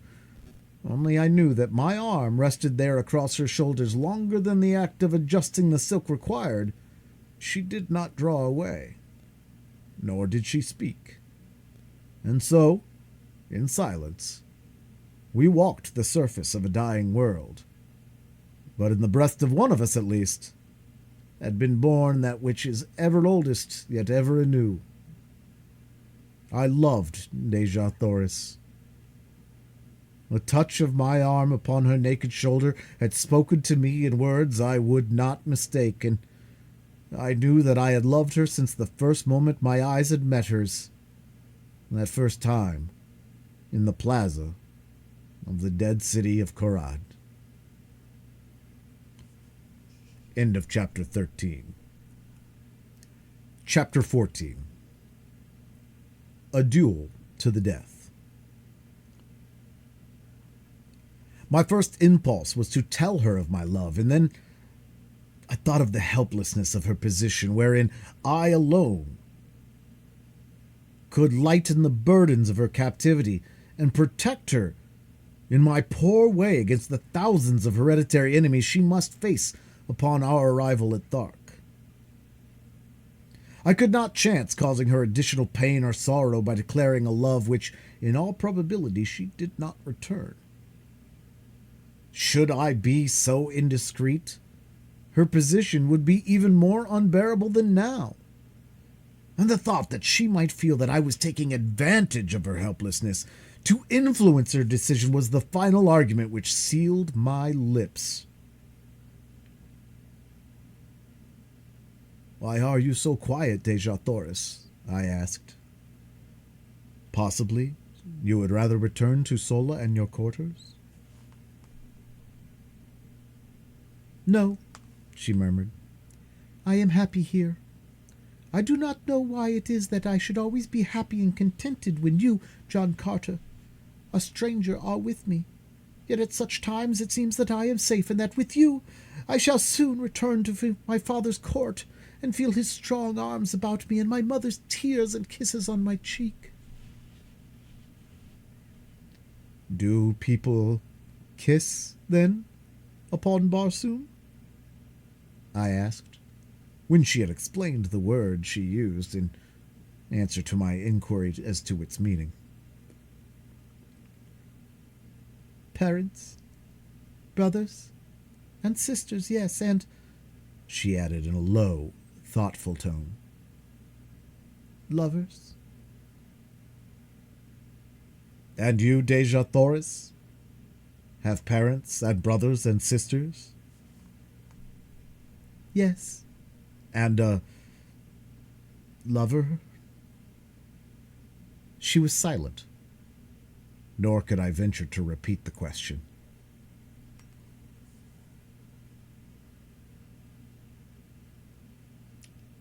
The man of Barsoom She finally ventured. does not ask personal questions of women, except his mother, and the woman he has fought for and won. But I have fought... I started. And then I wished my tongue had been cut from my mouth, for she turned even as I caught myself and ceased, and drawing my silks from her shoulder, she held them out to me, and without a word, and with head held high, she moved with the carriage of the queen she was toward the plaza and the doorway of her quarters. I did not attempt to follow her, other than to see that she reached the building in safety. But, directing Woola to accompany her, I turned disconsolately and entered my own house. I sat for hours cross-legged and cross-tempered upon my silks, meditating upon the queer freak's chance play upon us poor devils of mortals. So this was love. I had escaped it for all the years I had roamed the 5 continents and their encircling seas.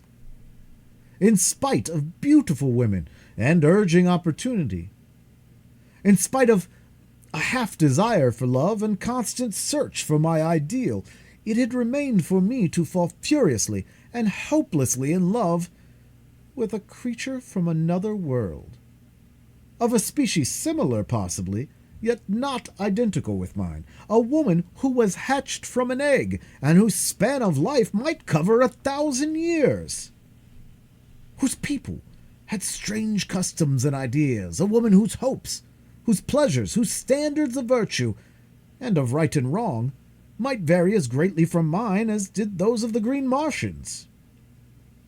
Yes, I was a fool, but I was in love. And though I was suffering the greatest misery I had ever known, I would not have had it otherwise for all the riches of Barsoom. Such is love, and such are lovers wherever love is known.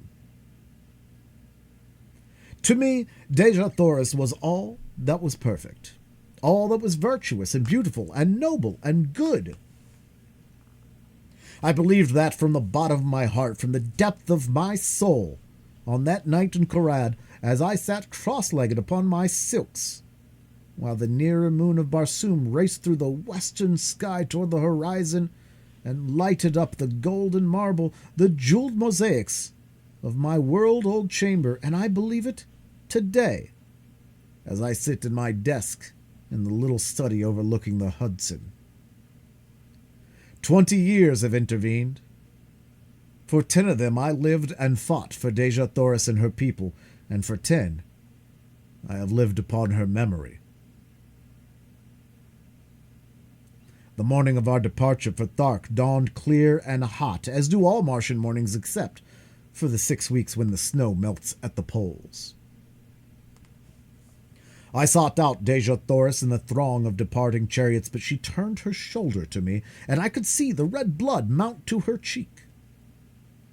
With the foolish inconsistency of love, I held my peace when I might have pled ignorance of the nature of my offense, or at least the gravity of it, and so have effected at worst a half conciliation.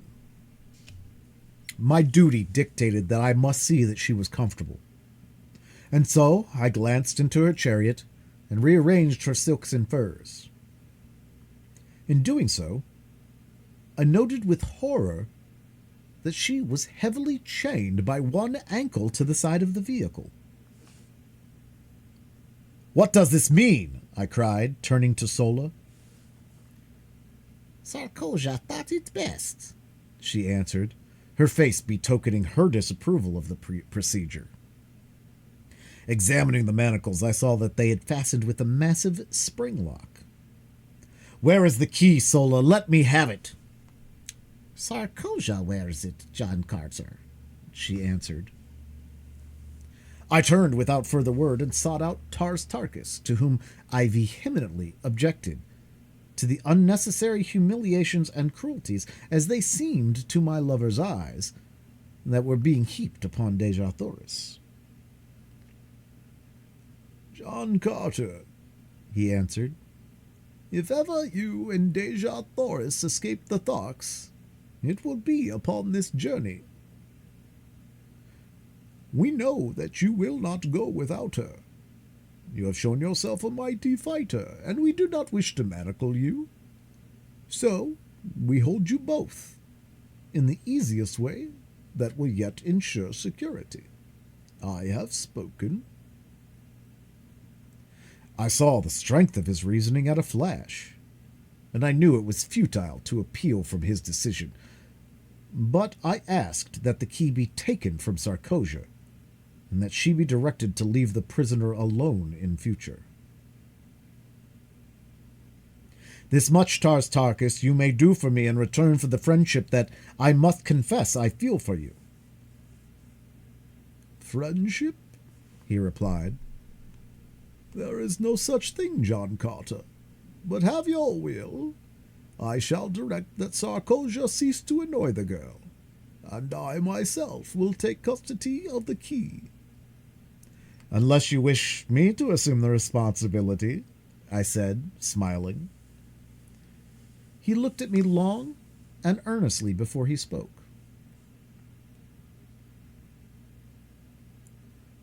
Were you to give me your word that neither you nor Dejah Thoris would attempt to escape until after we have safely reached the court of Talhajas, you might have the key and throw the chains into the river Is. It is better that you hold the key, Tars Tarkas, I replied. He smiled and said no more, but that night as we were making camp, I saw him unfasten Dejah Thoris's fetters himself. With all his cruel ferocity and coldness, there was an undercurrent of something in Tars Tarkas which he seemed ever battling to subdue. Could it be a vestige of some human instinct come back from an ancient forebear to haunt him within the horror of his people's ways? As I was approaching Dejah Thoris's chariot, I passed Sarkosia, and the black, venomous look she accorded me was the sweetest balm I had felt for many hours. Lord, how she hated me! It bristled from her so palpably that one might almost have cut it with a sword. A few moments later, I saw her deep in conversation with a warrior named Zad, a big, hulking, powerful brute, but one who had never made a kill among his own chieftains, and so was still an Omad, or man with one name. He could win a second name only with the medal of some chieftain. It was this custom which entitled me to the names of either of the chieftains I had killed. In fact, some of the warriors addressed me as Dotar Sojat, a combination of the surnames of the two warrior chieftains whose medal I had taken, or, in other words, whom I had slain in fair fight. As Sarkosia talked with Zad, he cast occasional glances in my direction, while she seemed to be urging him very strongly to some action. I paid little attention to it at the time, but the next day I had good reason to recall the circumstances and at the same time gain a slight insight into the depths of Sarkosia's hatred and the lengths to which she was capable of going to wreak her horrid vengeance on me. Dejah Thoris would have none of me again on this evening, and though I spoke her name, she neither replied nor conceded by so much as a flutter of an eyelid that she realized my existence. In my extremity, I did what most other lovers would have done. I sought word from her through an intimate. In this instance, it was Sola, whom I intercepted in another part of camp. "What is the matter with Dejah Thoris?" I blurted out at her. "Why will she not speak to me?" Sola seemed puzzled herself, as though such strange actions on the part of two humans were quite beyond her, and indeed they were, poor child. She says you have angered her, and that is all she will say, except that she is the daughter of a Jed and the granddaughter of a Jeddak, and she has been humiliated by a creature who could not polish the teeth of her grandmother Sorek. I pondered over this report for some time, finally asking, "What might a Sorek be, Sola?" A little animal about as big as my hand, which the Red Martian women keep to play with," explained Sola. Not fit to polish the teeth of her grandmother's cat! I must rank pretty low in the consideration of Deja Thoris, I thought, but I could not help laughing at the strange figure of speech. So homely, and in this respect so earthly. It made me homesick, for it sounded very much like not fit to polish her shoes, and then commenced a train of thought quite new to me. I began to wonder what my people at home were doing. I had not seen them for years. There was a family of Carters in Virginia who claimed close relationship with me. I was supposed to be a great uncle or something of the kind, equally foolish. I could pass anywhere for 25 to 30 years of age, and to be a great uncle always seemed the height of incongruity, for my thoughts and feelings were those of a boy. There were two little kiddies in the Carter family whom I had loved, and who had thought there was no one on earth like Uncle Jack. I could see them just as plainly as I stood there under the moonlit skies of Barsoom, and I longed for them as I had never longed for any mortals before. By nature a wanderer, I had never known the true meaning of the word home, but the great hall of the Carters had always stood for all that the word did mean to me, and now my heart turned towards it from the cold and unfriendly peoples I had been thrown amongst.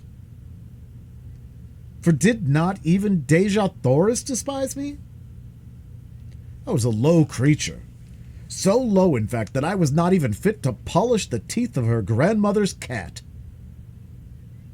And then my saving sense of humor came to my rescue, and laughing, I turned into my silks and furs, and slept until the moon haunted ground the sleep of a tired and healthy fighting man. We broke camp the next day at an early hour and marched with only a single halt until just before dark. Two incidents broke the tediousness of the march. About noon, we espied far to our right what was evidently an incubator, and Lorcas Tomel directed Tars Tarkas to investigate it. The latter took a dozen warriors, including myself, and we raced across the velvety carpeting of moss to that little enclosure. It was indeed an incubator, but the eggs were very small in comparison with those I had seen hatching in ours at the time of my arrival on Mars. Tars Tarkas dismounted and examined the enclosure immediately, finally announcing that it belonged to the great men of Warhoon, and that the cement was scarcely dry where it had been walled up. "They cannot be a day's march ahead of us," he exclaimed, the light of battle leaping to his fierce face. The work at the incubator was short indeed. The warriors tore open the entrance, and a couple of them, crawling in, soon demolished all the eggs with their short swords. Then, remounting, we dashed back to join the cavalcade. During the ride, I took occasion to ask Tars Tarkas if these Warhoons whose eggs we had destroyed were a smaller people than his Tharks. I noticed that their eggs were so much smaller than those I saw Excuse me. I noticed that their eggs were so much smaller than those I saw hatching in your incubator, I added. He explained that the eggs had just been placed there, but like all green Martian eggs, they would grow during the 5-year period of incubation until they obtained the size of those I had seen hatching on the day of my arrival on Barsoom. This was indeed an interesting piece of information, for it had always seemed remarkable to me that the green Martian women, large as they were, could bring forth such enormous eggs as I had seen the 4-foot infants emerging from. As a matter of fact, the new-laid egg is but little larger than an ordinary goose egg, and as it does not commence to grow until subjugated to the light of the sun, the chieftains have little difficulty in transporting several hundreds of them at one time from the storage vaults to the incubators. Shortly after the incident of the Warhoon eggs, we halted to rest the animals, and it was during this halt that the second of the day's interesting episodes occurred. I was engaged in changing my riding cloths from one of my thoats to the other, for I had divided the day's work between them, when Zad approached me, and without a word struck my animal a terrific blow with his longsword. I did not need a manual of green Martian etiquette to know what reply to make, for, in fact, I was so wild with anger that I could scarcely refrain from drawing my pistol and shooting him down for the brute he was. But he stood waiting with drawn longsword, and my only choice was to draw my own and meet him in a fair fight, with his choice of weapons or a lesser one. This latter alternative is always permissible. Therefore, I could have used my short sword, my dagger, my hatchet, or my fists had I wished, and been entirely within my rights. But I could not use firearms or a spear while he held only his longsword. I chose the same weapon he had drawn, because I knew he prided himself upon his ability with it, and I wished, if I worsted him at all, to do it with his own weapon. The fight that followed was a long one, and delayed the resumption of the march for an hour. The entire community surrounded us, leaving a clear space about 100 feet in diameter for our battle. Zad first attempted to rush me down as a bull might a wolf, but I was much too quick for him, and each time I sidestepped his rushes, he would go lunging past me, only to receive a nick from my sword upon his arm or back. He was soon streaming blood from half a dozen minor wounds, but I could not obtain an opening to deliver an effective thrust. Then he changed his tactics, and, fighting warily and with extreme dexterity, he tried to do by science what he was unable to do by brute strength. I must admit he was a magnificent swordsman, and had it not been for my greater endurance and the remarkable agility the lesser gravitation of Mars lent me, I might not have been able to put up the credible fight I did against him. We circled for some time without doing much damage on either side, the long, straight needle-like swords flashing in the sunlight and ringing out upon the stillness as they crashed together with each effective parry. Finally, Zad, realizing that he was tiring more than I, evidently decided to close in and end the battle in a final blaze of glory for himself.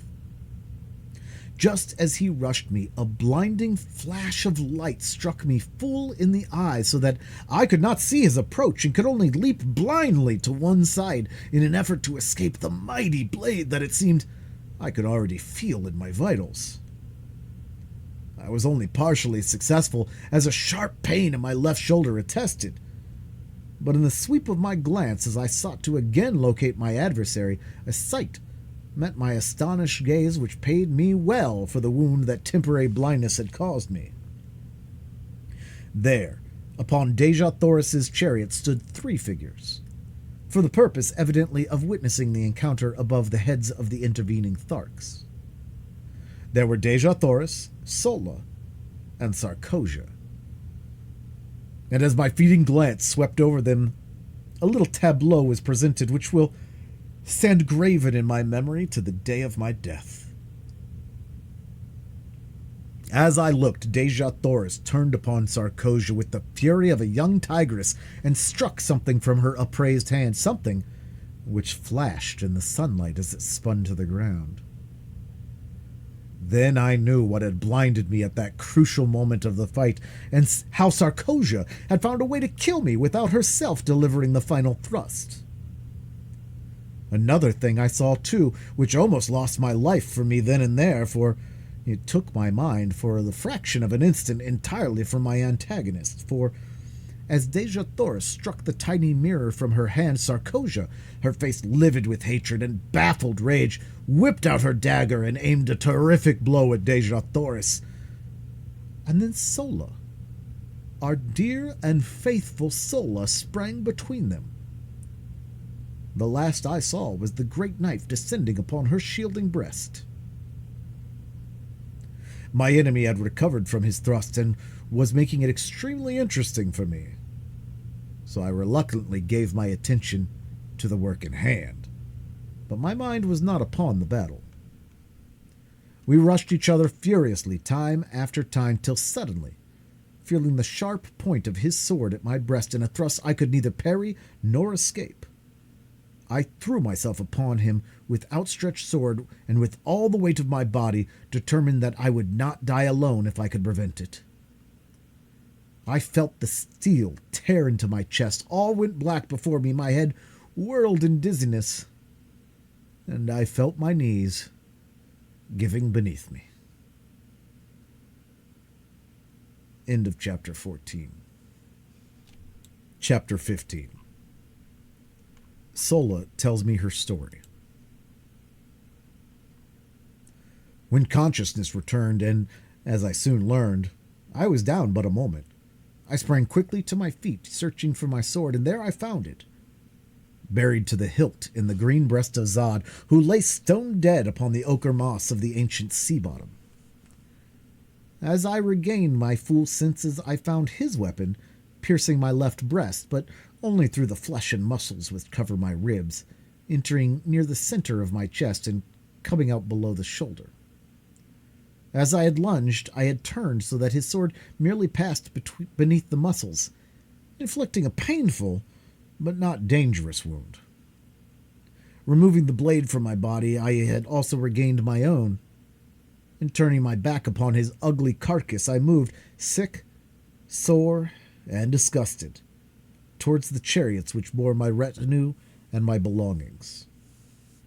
A murmur of Martian applause greeted me, but I cared not for it.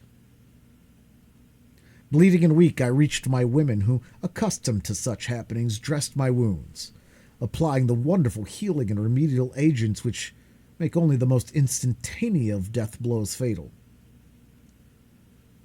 Give a Martian woman a chance, and death must take a back seat. They soon had me patched up so that, except for weakness from loss of blood and a little soreness around the wound, I suffered no great distress from this thrust which, under earthly treatment, undoubtedly would have put me flat on my back for days. As soon as they were through with me, I hastened to the chariot of Deja Thoris, where I found my poor Sola with her chest swathed in bandages, but apparently little the worse for her encounter with Sarkosia, whose dagger, it seemed, had struck the edge of one of Sola's metal breast ornaments and, thus deflected, had inflicted but a slight flesh wound. As I approached, I found Deja Thoris lying prone upon her silks and furs, her lithe form racked with sobs. She did not notice my presence, nor did she hear me speaking with Sola, who was standing a short distance from the vehicle. "Is she injured?" I asked of Sola, indicating Deja Thoris by an inclination of my head. "No," she answered. "She thinks you are dead." "And that her grandmother's cat may now have no one to polish its teeth?" I queried, smiling. "I think you wrong her, John Carter," said Sola. "I do not understand either her ways or yours, but I am sure the granddaughter of 10,000 Jetics would never grieve like this over any who held but the highest claim upon her affections. They are a proud race, but they are just, as are all Barsoomians, and you must have hurt or wronged her grievously that she will not admit your existence living, though she mourns you dead. Tears are a strange sight upon Barsoom, she continued, and so it is difficult for me to interpret them. I have seen but two people weep in all my life, other than Deja Thoris. One wept from sorrow, the other from baffled rage. The first was my mother years ago before they killed her. The other was Sarkosia when they dragged her from me today. Your mother? I exclaimed. But Sola, you could not have known your mother, child. But I did, and my father also, she added.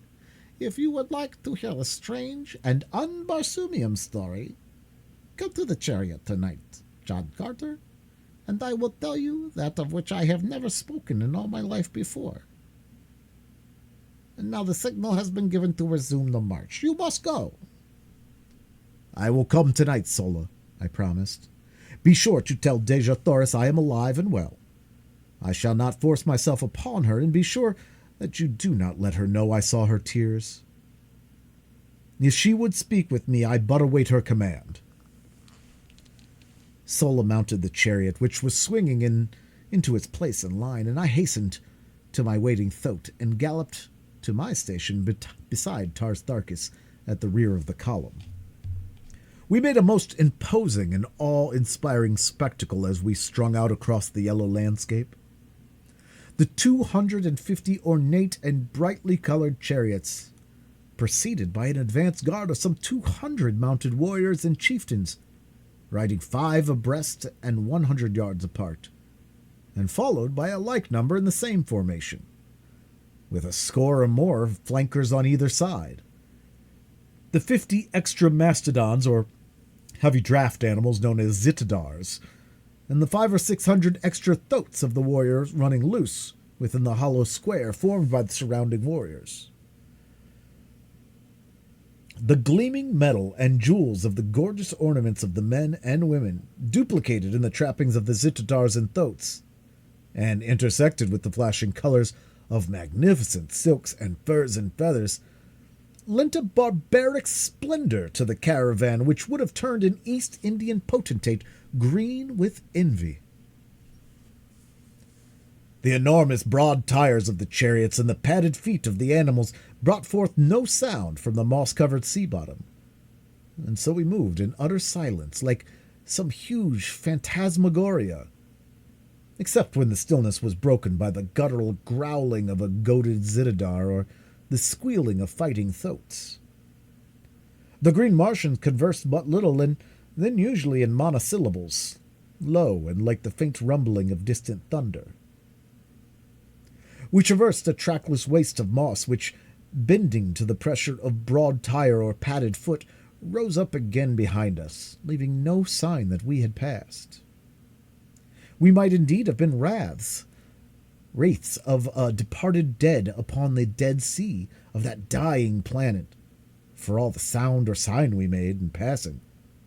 It was the first march of a large body of men and animals I had ever witnessed which raised no dust and left no spore, for there is no dust upon Mars except in the cultivated districts during the winter months, and even then the absence of high winds renders it almost unnoticeable. We camped that night at the foot of the hills we had been approaching for 2 days, and which marked the southern boundary of this particular area. Our animals had been 2 days without drink, nor had they water for nearly 2 months.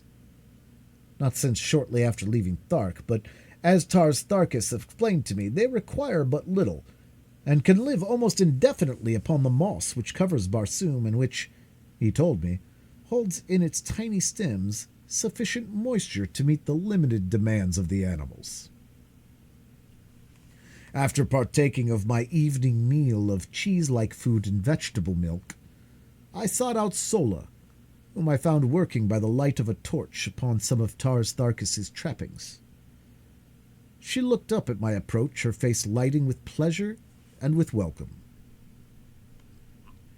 I'm glad you came, she said. Deja Torres sleeps and I am alone. My known people do not care for me, John Carter. I too unlike them. It is a sad fate, since I much live amongst my people. And I often wish that I were a true green Martian woman, without love and without hope. But I have no love, so I am lost. I promise to tell you my story, or rather the story of my parents.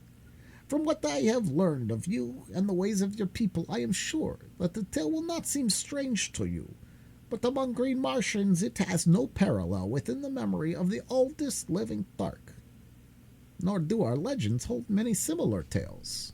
My mother was rather small, in fact too small to be allowed the responsibilities of maternity, as our chieftains breed principally for size.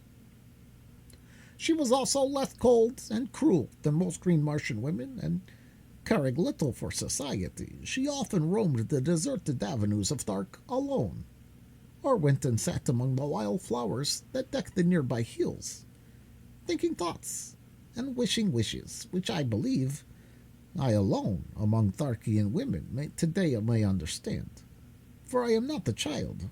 For am I not the child of my mother? And there among the hills she met a young warrior, whose duty it was to guard the feeding Zitadars and Thoats, and see that they roamed not beyond the hills. They spoke at first of only such things as interest the community of Tharks, but gradually, as they came to meet more often and, as was now quite evident to both, no longer by chance, they talked about themselves, their likes, their ambitions, and their hopes. She trusted him, and told him of the awful repugnance she felt for the cruelties of their kind, for the hideous, loveless lives they must ever lead, and then she waited for the storm of denunciation to break from his cold hard lips. But instead, he took her in his arms and kissed her. They kept their love a secret for 6 long years. She, my mother, was of the retinue of the great Talhajis, while her lover was a simple warrior, wearing only his own metal. Had their defection from the traditions of the Tharks been discovered, both would have been paid the penalty in the great arena, before Talhajis and the assembled hordes.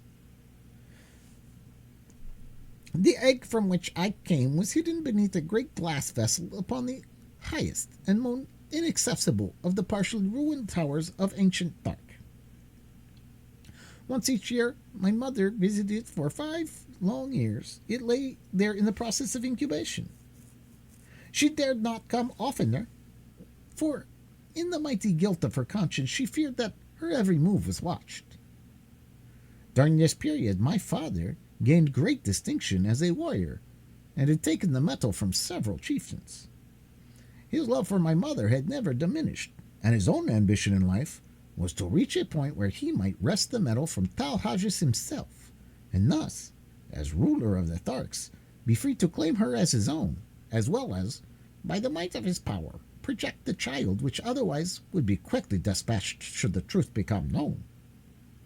It was a wild dream, that of wresting the metal from Talhajis in 5 short years. But his advance was rapid, and he soon stood high in the councils of Thark.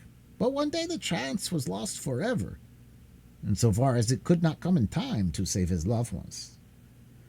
For he was ordered away upon a long expedition to the ice-clad south, to make war upon the natives there, and despoil them of their furs. For such is the manner of the green Barsunian. He does not labor for what he can wrest in battle from others. He was gone for 4 years, and when he returned, all had been over for 3. For about a year after his departure, and shortly before the time for the return of an expedition which had gone forth to fetch the fruits of community incubator, the egg had hatched. Thereafter my mother continued to keep me in the old tower, visiting me nightly and lavishing upon me the love the community life would have robbed us both of. She hoped, upon the return of the expedition from the incubator, to mix me with the other young assigned to the quarters of Talhages, and then escape the fate which would surely follow discovery of her sin against the ancient traditions of the green men.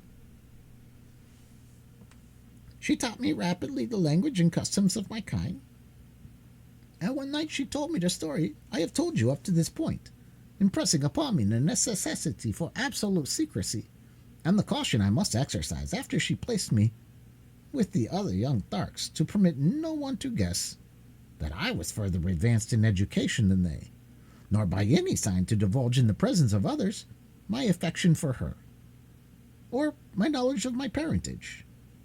And then, drawing me close, she whispered in my ear the name of my father. And then a light flashed out upon the darkness of the tower chamber, and there stood Sarkosia, her gleaming, baleful eyes fixed in a frenzy of loathing and contempt upon my mother. The torrent of hatred and abuse she poured out upon her turned my young heart cold in terror. That she had heard the entire story was apparent, and that she had suspected something wrong from my mother's long nightly absence from her quarters accounted for her presence there on that fateful night. One thing she had not heard, nor did she know, the whispered name of my father. This was apparent from her repeated demands upon my mother to disclose the name of her partner in sin. But no amount of abuse or threats could wring this from her, and to save me from needless torture, she lied. For she told Sarkosia that she alone knew, nor would she ever tell her child. With final imprecation, Sarkosia hastened away to Talhages to report her discovery, and while she was gone, my mother, wrapping me in silks and furs of the night covering so that I was scarcely noticeable, descended to the streets and ran wildly away towards the outskirts of the city, in the direction which led to the far south, out toward the man whose protection she might not claim, but on whose face she wished to look once more before she died. As we neared the city's southern extremity, a sound came to us from across the mossy flat, from the direction of the only path through the hills which led to the gates, the pass by which caravans from either north or south or west would enter the city. The sounds we heard were the squealing of thoats and the grumbling of zitidars, with the occasional clank of arms which announced the approach of a body of warriors.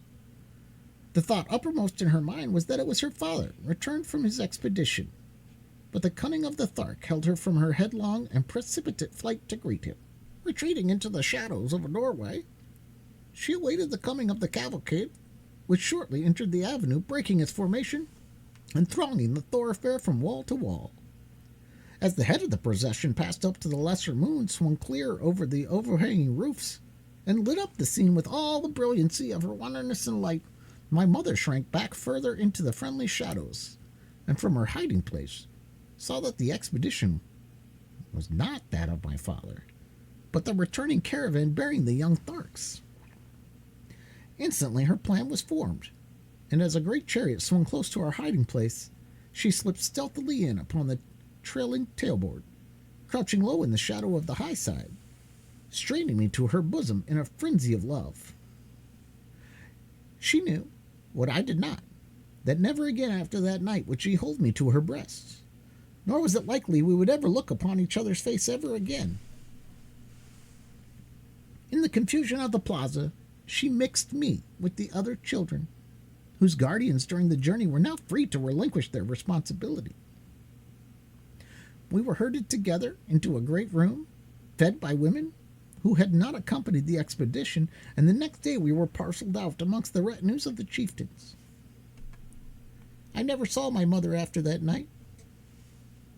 She was imprisoned by Talhages, and every effort, including the most horrible and shameful torture, was brought to bear upon her to wring from her lips the names of my father. But she remained steadfast and loyal, dying at last amidst the laughter of Talhages and his chieftains during some awful torture she was undergoing. I learned afterwards that she told them she had killed me to save me from a like fate at their hands, and that she had thrown my body to the white apes. Sarkosia alone disbelieved her, and I feel to this day that she suspects my true origin, but does not dare expose me at the present, at all events, because she also guesses, I am sure, the identity of my father.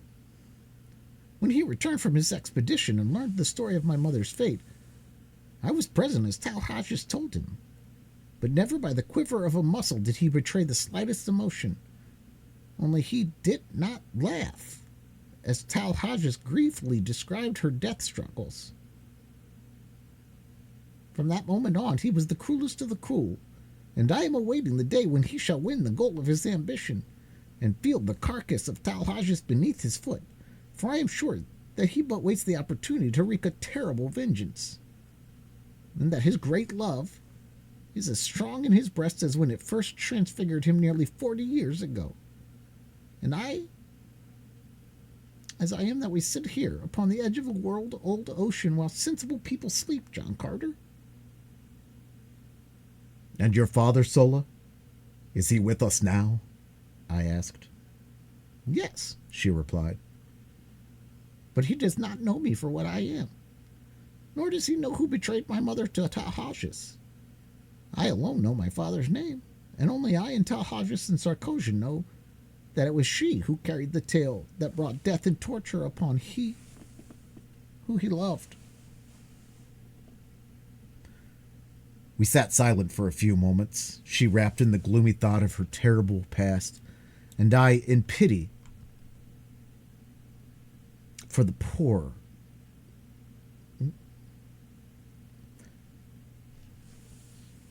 creatures whom the heartless, senseless customs of their race had doomed to loveless lives of cruelty and of hate.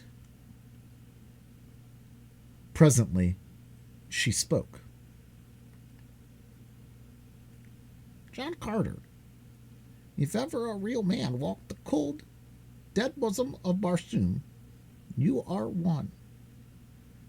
I know that I can trust you, and because the knowledge may someday help you, or him, or Deja Thoris, or myself, I am going to tell you the name of my father, nor place any restrictions or conditions upon your tongue. When the time comes, speak the truth if it seems best to you. I trust you, because I know you are not cursed with the terrible trait of absolute and unswerving truthfulness, that you could lie like one of your own Virginia gentlemen if a lie would save others from sorrow or suffering. My father's name is Tars Tarkus.